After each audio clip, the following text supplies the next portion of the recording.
I imagine there's a lot of tryout time, right? To kind of see what works and what you like to do with CV. Yeah, that's essentially where we're going to get at now, and this is why I put these tools up to help people kind of understand that you may not know exactly what's going on, but you might help you an idea and then help you take and find the right control signal. So let me get into this. Oh yeah, okay, so here is, let's skip that for now. All right, so here I have Kong. And let's take a look at the back of Kong, and we'll see that it has specific, for each pad you have a gate in and a gate out. And so you remember gate, that's the pulse, on, off. And we can connect anything, like I said, anything, into each of these sockets. So let's take an LFO.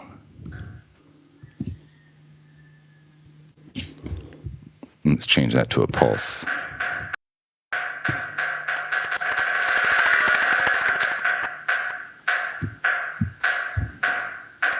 And let's take another LFO. And so, Kurt, that is triggering the gate at the peak of the LFO's oscillation? Well, if you see, I've got it set to square waves. Aha. So square waves, they look like pulses. So in essence, it's just a pulse train.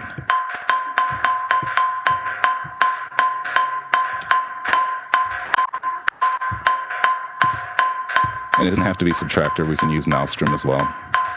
And actually, whenever it will actually trigger on the rising edge.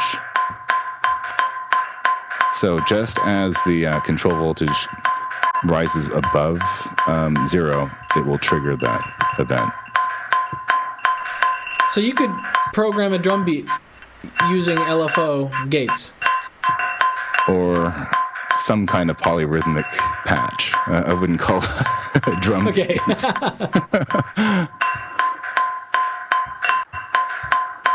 Yeah, and we don't have to really, we can, like I said, LFO is an LFO. It doesn't matter where it's coming from. We can take Thor.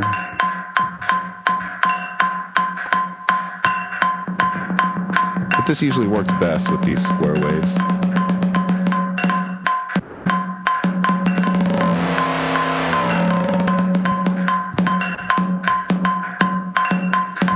Now, there's one huge problem with this patch, that there's no off switch.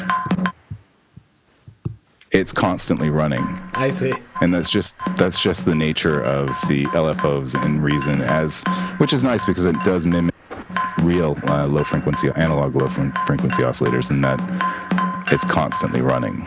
Amps on the chat wants to know, how's the timing working? Is this based on BPM? Right now, it's not. I have everything freewheeling. But you can actually go and adjust everything to tempo sync.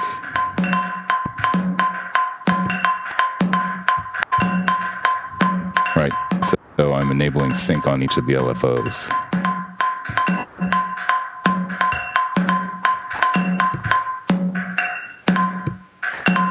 And there we have something a little more polyrhythmic.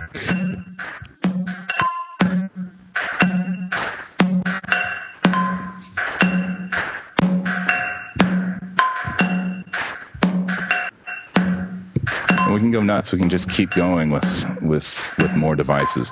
But what I've done, included in that file archive, I've created a specific or a custom Thor patch here, which routes the LFO to 4 outputs. So it's like having an the Thor and a Spider combined in one. So this LFO2 will get routed to all of the 4 LFO outputs.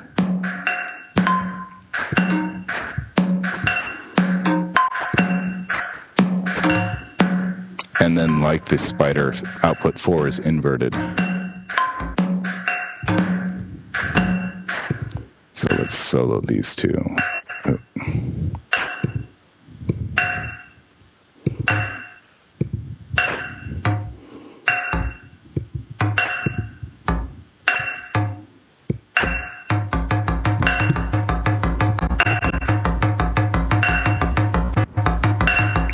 Gosh, I hope I'm not going too fast. I think you're doing okay. Is the screen share keeping up? Yeah. Okay. So here we have the, like I said, we have one of the positive part of the waveform triggering the output on CV1, or CV output 1, and then on CV output 4. The negative has been flipped around, so that becomes a positive. That's why we're going back and forth between pads 11 and 12 here.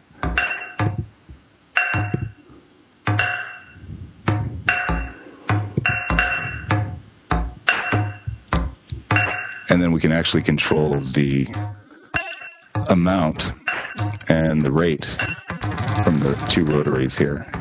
And so that's the pulse generator patch that's included in that archive.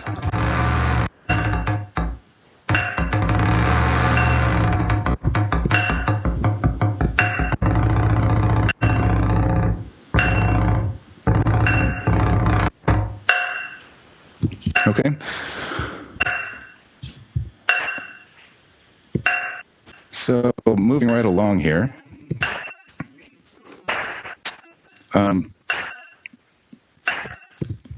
one of the other patches that I put in here is I've taken that analyzer. Oops, that's going to get annoying really fast. Hold on. Don't save. It's a good soundtrack. Yeah, it's fun.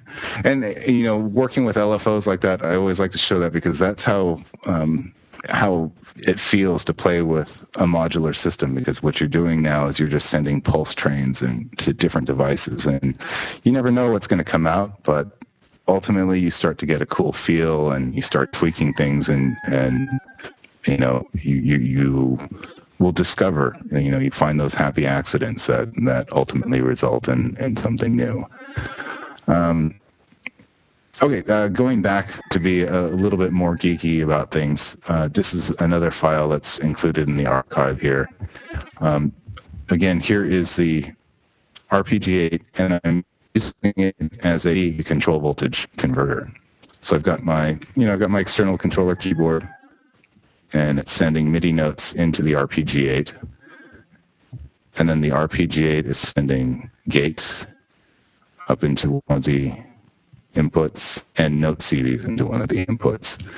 And so I actually have both. Here you can see the pulse on band 2, and then on band 1 you can see the MIDI notes as I play up and down the keyboard. And the thing to remember about this is that the values are actually offset. This should be 0 on the lower left-hand DDL, or lower right-hand DDL, where it says gate, and I put in parentheses +1. That means the value is actually +1. So as I hit softly, you can see there are just low values coming in, and then if I hit hard, there's the full value. And then as you play up the scale, you can see the value on the right hand or left hand rise and fall. Again, just so you get a better idea of what's going on with some of these things. I also have pitch bend. You can take pitch bend and actually have it send a control voltage or mod wheel through the RPG8.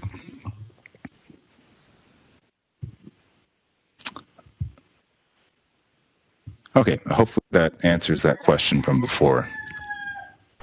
Very cool. Now let's I'm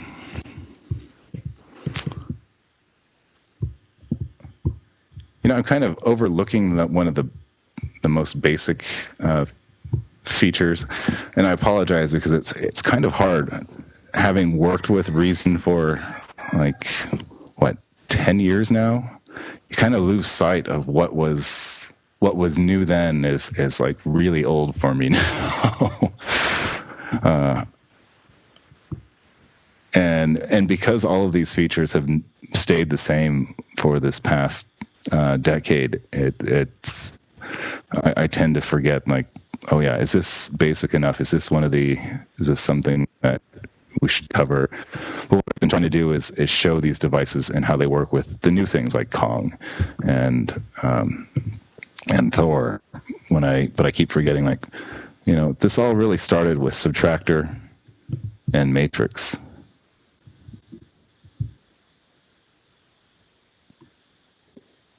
There we go. It was this kind of combination that you would have as your base setup for doing little control voltage step sequencer riffs. And you can see where it says the note CV going into the CV input. It has sequencer control highlighted there and gate CV. And, you would just start programming your pattern.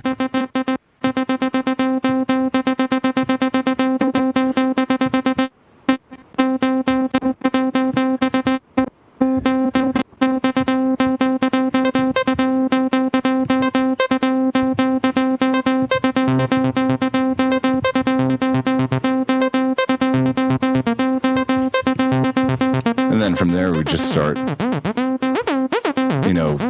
customizing the patch and trying to. You would work between the step sequencer and your pattern that you have programmed, as well as your sound pattern design.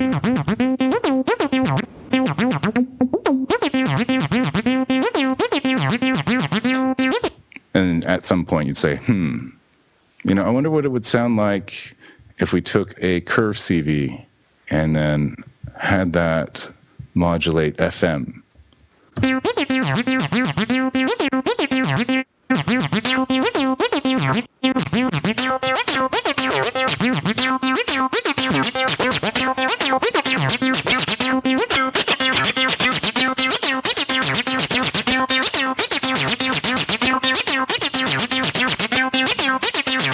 Maybe not so much.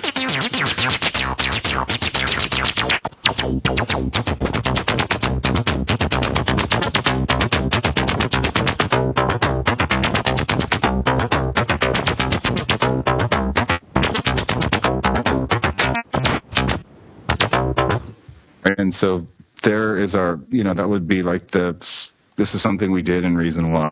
This is the basic hook your matrix up and start working with these different curve modulations. And say, oh, shoot, it'd be nice if I could create another modulation of, say, like the filter.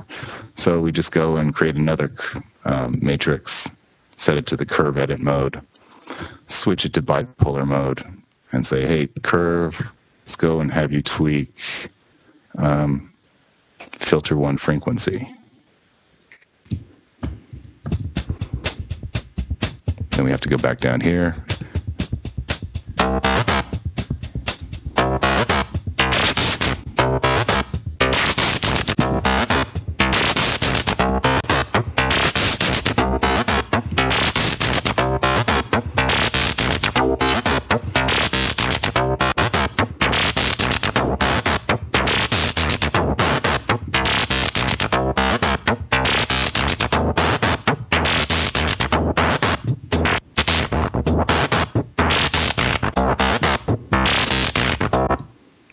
Right, and then it would keep going on like this, and say for like LFOs, we could have that also modulate, say, let's take LFO2 and have that modulate the amplitude.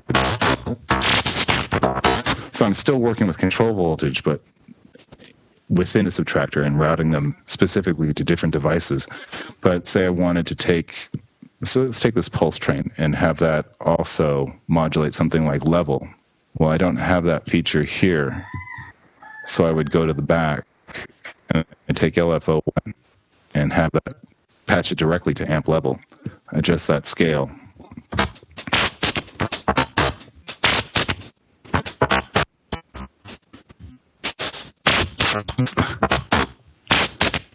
Right.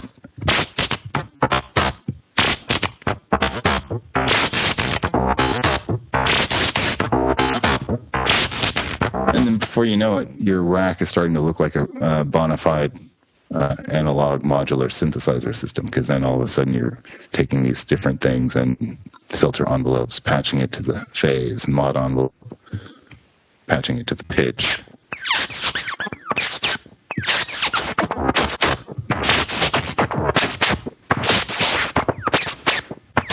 And not only that, the sound that you're actually getting out of here is starting to venture into that modular realm. It's no longer your static patches. I think that's what's really actually kind of neat here is that, as much as we try and use analog vintage sounding devices and waveforms and all that stuff, this is a way to instantly get that sort of analog vintage playfulness. Right. And it's been there, like I said, and sometimes you forget about it. Sometimes it's just easier to scroll through 500 patches to say, oh, that one sounds right. Or you have it burned into your mind that, let's go to, let's select that German engineering patch from Thor. That one's got that crazy analog modular sound. Whereas you can actually just go back and, there's the same amount of, or same effort of programming that you're putting into this as you would with Thor. It's just it requires more than one device. You may need several LFOs or several matrix pattern sequencers. And generally the idea is, you could limit yourself to one, but you don't have to. In fact, the more you add, the more interesting things can actually get. So going back here, this is one of the basic ways, again, using gates in a more rhythmic way instead of having LFOs trigger. You would have your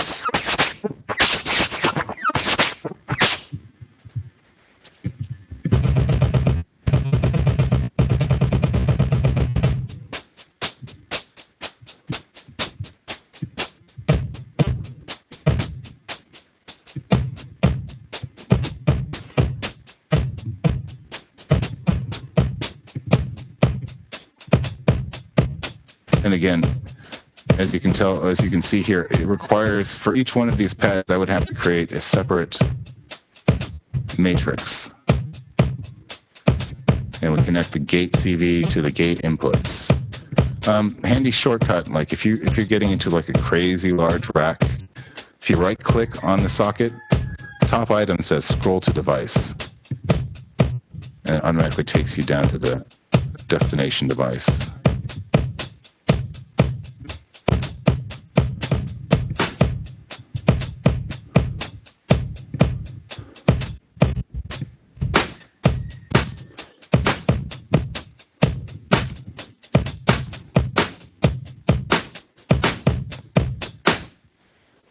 And I'm sure some of you have seen this one many times before, but if you are a fan of using the redrum, you can always chain redrum gate outputs to any pads on Kong inputs.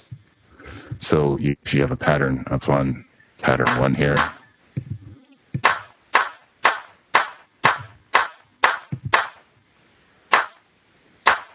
so the redrum is actually generating the pulse trains. And the pulse trains are getting sent out of this gate output to this Kong pad.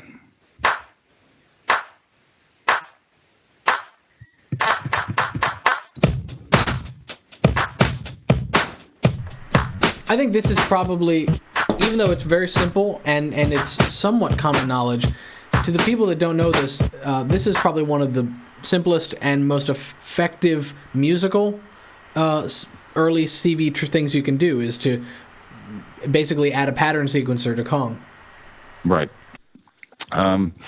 There's a feature in Kong that I tend to use quite a bit, which is the link pad groups, so that you could link 2 pads to the same MIDI note. And with the old redrum, there was a similar feature. It's been there for ages.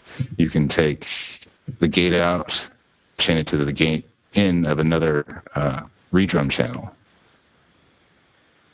And so I found, if I've developed something using redrum, and I want to layer a sound, instead of having to go back through every pattern to reprogram it, you just make this little connection and you can layer a sound instantly. You don't have to rely on going through and if you can imagine, it would mean I'd have to go through each one of these patterns and reprogram, or like for 5 and 6, right?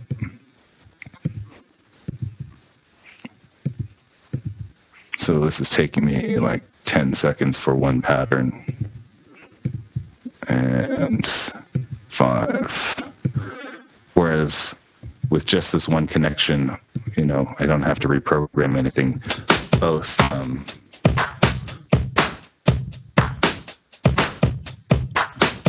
sounds are triggered just from programming one pattern line.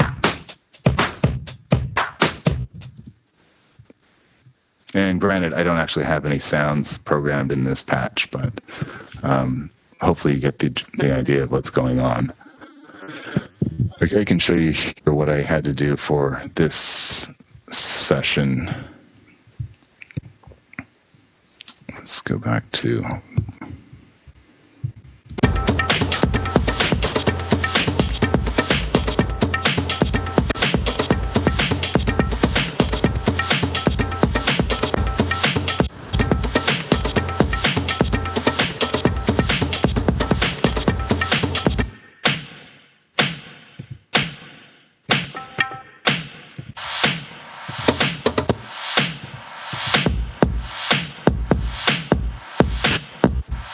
So you can hear that kick going.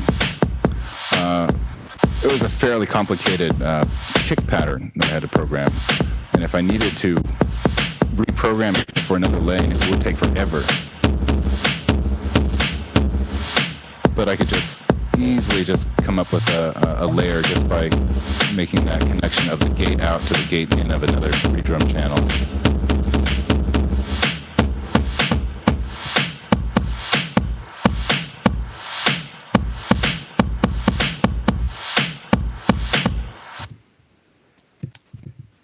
And so likewise with this thing, you can then chain a bunch of gates together.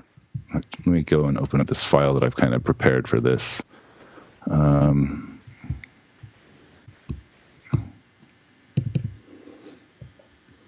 So here I've got a redrum pattern programmed.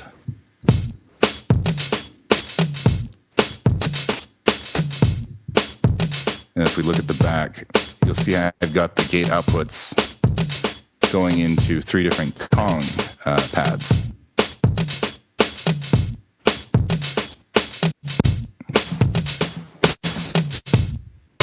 So now I have 2 layers of drums just from control voltage routings, without having to deal with, copying patterns to track and then dealing with Midi clips and reassigning Midi notes and the sequencer clips. So, this isn't actually a small point, because as it relates to the greater creativity goal, the less time you have to spend thinking, I'd really love to change that, but then I got to go do this and that, and, there actually is a creative output benefit to that. The more efficient you can make it, the more likely you are to tweak and perfect and go back and change after the fact. Yeah, absolutely. It's well, again, some people like that process. I'm not going to say that one is better than the other, but this is faster, and because my mind is already wired up to think in that way. Like some people will think like, there's some guys in the chat room. I thought I saw Hyde here, and is Rob here. There are a handful of us who are just like wired to think in terms of these logic systems and what you can do with control voltages. But, for the casual user, they might be limited to only understanding MIDI sequencer clips. So, copying this pattern or creating a whole nother redrum with the same patterns, they're like 8 different ways to approach this problem, using control voltages is just another, or these control voltage pulse daisy chain devices is another. It's just another one of the solutions. But like I said, these guys, a lot of respect to them. There's some crazy fellow Reason users, and it's always good to know that you're not alone. But I just wanted to give you guys a shout out. There you go. There's here. Is Ed here? Ned Rush, yeah, he's definitely there. James is there. I don't think Chris Ed's Petty. here.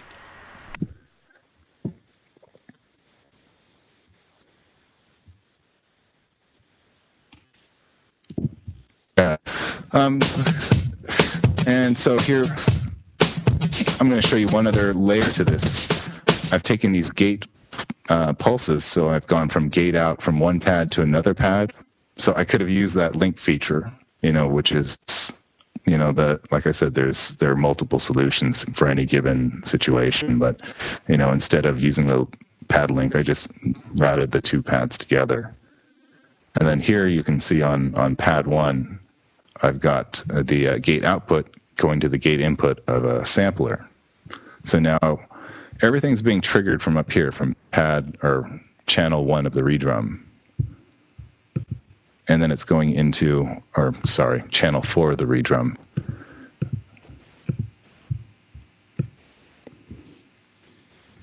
And you can see that's going into pad 1, and then pad 1 is going to the NN19. The pulse is actually coming from the redrum, but it's then triggering the Kong pad, and then the Kong pad is then triggering the NN19. And we can go through this and create these crazy long chains of different things. So let me bring this back.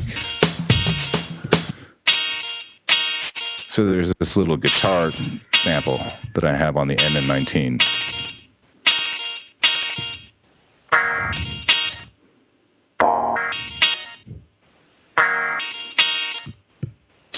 And that's actually being triggered not by the Kong, but this redrum.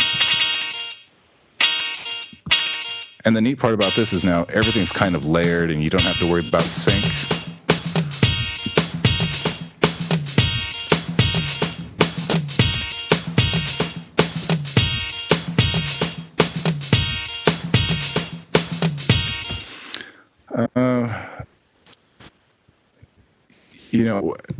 Get into this because we're kind of running out of time, and this always happens to me, which is basically you can control voltage, modulate anything. So like, for instance, there's this oscillator pitch knob, and I was playing around with it as she's playing.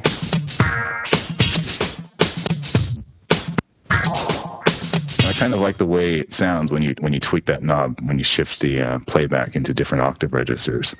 So what I'm going to do is I put it in a combinator, and within the combinator, I can take a control voltage and have it modulate that oscillator knob. So it says oscillator octave. So CV input 1. And then on the back here's CV input 1. We'll switch this to bipolar. I'm going to create a matrix. We'll take switch that to bipolar. So I'm going to connect that curve into the CV input.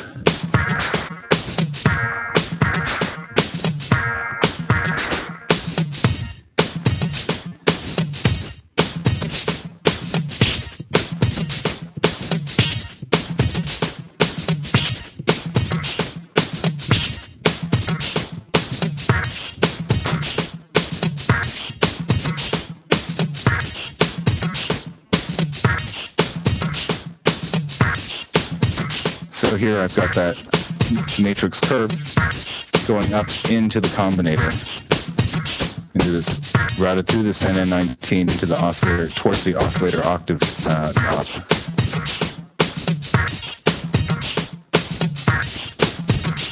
But I kind of use this like a spider. I could take that same input and I can actually start routing it to other things too. So if I wanted to semitone, filter,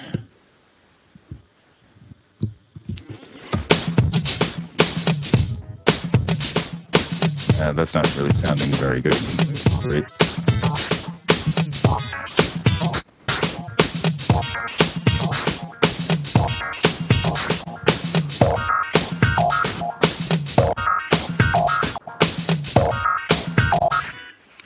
So like I was saying before, some of these things they don't have CV inputs. Some of the devices don't have CV inputs. And likewise, on the end, and on some devices with CV inputs, you can't modulate every parameter directly with the CV. So this is how we would take anything, any control voltage, and basically control any parameter on any device.